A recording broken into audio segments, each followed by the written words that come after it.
আগামীকাল শুক্রবার শান্তিনিকেতনে ও বোলপুরে বিভিন্ন জায়গাতে আয়োজন করা হয়েছে বসন্ত উৎসবে। এই উৎসবকে কেন্দ্র করে কোনো রকম অপ্রীতিকর ঘটনা এড়াতে প্রচুর পুলিশ বাহিনী মোতায়েন করা হবে। সাংবাদিক বৈঠক করেন অতিরিক্ত জেলা পুলিশ সুপার বোলপুর রানা মুখোপাধ্যায়। শান্তিনিকেতনের সোনাঝুরিতে খোয়াইয়ের জঙ্গলে রং খেলার ক্ষেত্রে নিষেধাজ্ঞা জারি করে ব্যানার দেওয়া হয়েছিল বোলপুর বন বিভাগের তরফে। সেই বিষয়ে রানা মুখোপাধ্যায় বলেন যে তাদের কাছে সোনাঝুরি নিরাপত্তার জন্য বন দপ্তর কোনো আবেদন করেননি। পাশাপাশি তিনি আরো বলেন বোলপুর ও শান্তিনিকেতনের কোথাও আবির খেলার ক্ষেত্রে কোনো রকম নিষেধাজ্ঞা নেই। সাথী রং খেলার জন্য কোনো সময়সীমা বেঁধে দেওয়া হয়নি, তবে অবশ্যই সুস্থভাবে এই উৎসব পালন করতে হবে।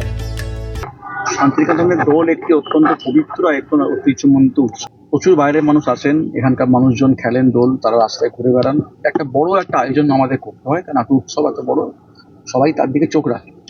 ফলে এবারে আমরা আমাদের এখানকার আজকে ব্রিফিং আছে, প্রায় 500 জন পুলিশ পার্সোনেল, কনস্টেবল থেকে শুরু করে অফিসার থেকে শুরু করে 500 পুলিশ পার্সোনেল এই দোলের উৎসবের জন্য শান্তিনিকেতন বোলপুর শহরে থাকবেন কালকে।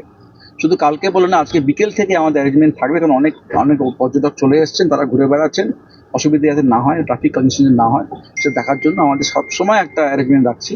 আজকে বিকেলে একটু স্কেলেটন লেভেলে থাকবে, কালকে পরশু এবং রোববার দিনকে যেহেতু পর্যটক থাকবেন বলে মনে করছি আমরা, এই শান্তিনিকেতনের এবং বোলপুরের মানুষদের সুবিধে করার জন্য আমাদের পুলিশ প্রশাসন সবসময় সতর্ক থাকছে।